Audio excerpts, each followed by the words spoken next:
विमल जी देखिए, अब वही बात है ना, महामंडलेश्वर जी तो रोज, मुझे पता है, रोज ध्यान लगाते हैं, रोज भगवान राम को याद करते हैं, रोज जितने भी कांड हैं वो पढ़ते हैं और कथा भी सुनाते हैं। महामंडलेश्वर जी, जब आपने पहली बार सुना बिहार के शिक्षा मंत्री ने कहा रामचरितमानस जहर फैलाता है, महिलाओं को, वंचितों को, पिछड़ों को आगे बढ़ने से रोकता है, उनकी शिक्षा से रोकता है, और चंद्रशेखर सिंह और आनंद माधव कांग्रेस की तरफ से वो तो बाकायदा उसमें से पढ़ के सुना रहे हैं, रामचरितमानस में से वो चौपाइयां सुना रहे हैं, वो कह रहे हैं, बताइए, जवाब दीजिए। मानक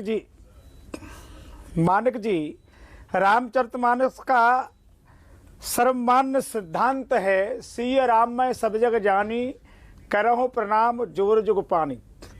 रामचरितमानस समन्वय का ग्रंथ है और रामचरितमानस मानव मात्र के लिए अनुकरणीय अनुसरणीय ग्रंथ है।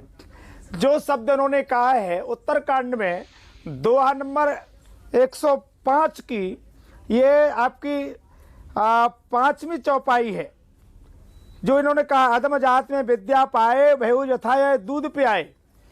ये स्वयं काग सिंह जी गरुड़ जी के चरणों में बैठ करके कथा सुनते हुए कह रहे हैं, पूर्व जन्म की कथा, कि मेरा एक जन्म अयोध्या में हुआ और अयोध्या में जन्म होने के कारण भी मैं कुसंग के कारण अच्छा संग नहीं मिलाया, इसलिए मैं भगवान श्री राम को जान नहीं पाया और मैं उज्जैन आ गया।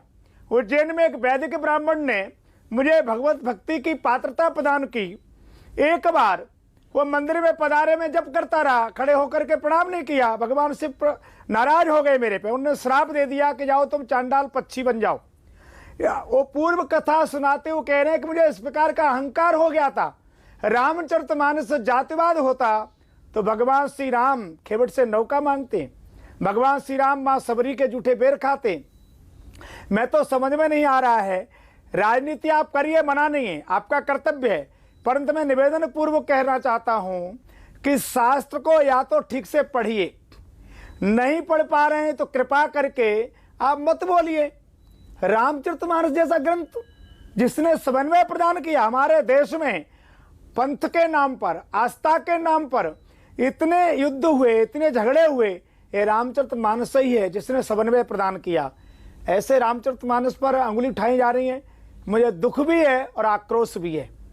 वो जो भी बंधु हैं, चंद्रशेखर जी हैं, जो भी हैं, मैं उनसे निवेदन करूंगा कि अपनी राजनीति करो, मना नहीं है, पर कृपया ग्रंथों को इस प्रकार से कुंठित भाषा में व्यक्त मत करो, उसका पारायण को। रामचरितमानस देखिए, हो सकता है कुछ लोगों ने वेदों का, पुराणों का, अपने समय के सिद्धांत न पढ़े हों, पर मैं ऐसा कह सकता हूं रामचरितमानस की चौपाई न पढ़ा हो ऐसा भारत में कोई व्यक्ति नहीं है। कई विद्यालय भी नहीं गया होगा, उसने भी गुनगुनाया होगा। लेकिन अभी आनंद माधव ने भी कांग्रेस की तरफ से आपको पढ़ के सुनाया। मान जी, अब देखिए, ये तो बहुत ही कॉमन है और ये अक्सर सुनने को भी मिलता है। कलयुग का विषय करने वाले हैं वो सुनाते हैं। मान जी, वो कहते हैं ढोल गंवार पशु शूद्र नारी। उत्तरकांड पढ़िए, तो आपने भी सुना होगा जी का प्रसंग पढ़िए। वहां कलयुग में गोस्वामी ने कहा है, जो को झूठ मस्करी जाना, कलयुग सोई गुणवंत बखाना, बच्छ बज सुखाए तय योगी तय सिद्ध नर पूजत कलयुग माए।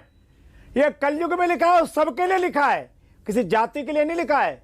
रामचरितमानस जातिवाचक नहीं है, व्यक्तिवाचक ये प्रसंग है भैया, किसी जाति के लिए नहीं लिखा है। वो लिखा है कि कलयुग में हर व्यक्ति ऐसा हो जाएगा, लोग टुकड़ों पर ग्रंथ को विक्रय करेंगे, लोग धर्माचरण छोड़ देंगे, अज्ञानी लोग, अविवेकी लोग धर्मानुकार के विपरीत चलेंगे। ऐसा सबके लिए लिखा है, कलिकाल में लिखा है और ऐसा हो रहा है, ऐसा हो रहा है। इसलिए मैं देखो राजनीतिक के पचले में नहीं पढ़ता हूं, पर विनम्रता से निवेदन करता हूं, कृपया करके हाथ जोड़ के प्रार्थना है, कम से कम ग्रंथों को छोड़िए। बड़ा अच्छा लगता है आपसे चौपाइयां सुनना, आपका ज्ञान सुनना अच्छा लगता है, लेकिन मान जी अब मुझे बताइए, अब हम 2023 में हैं, अब 21वीं सदी में, मुझे पता है आप भी बहुत सारे मुद्दों पर अपने आधुनिक विचार रखते हैं, आप साधु संत हैं, लेकिन मैं आपसे कई बार बात करता हूं, अच्छा लगता है, सिर्फ ग्रंथों की बात नहीं करते आप, आज के ज़माने की भी बात करते हैं।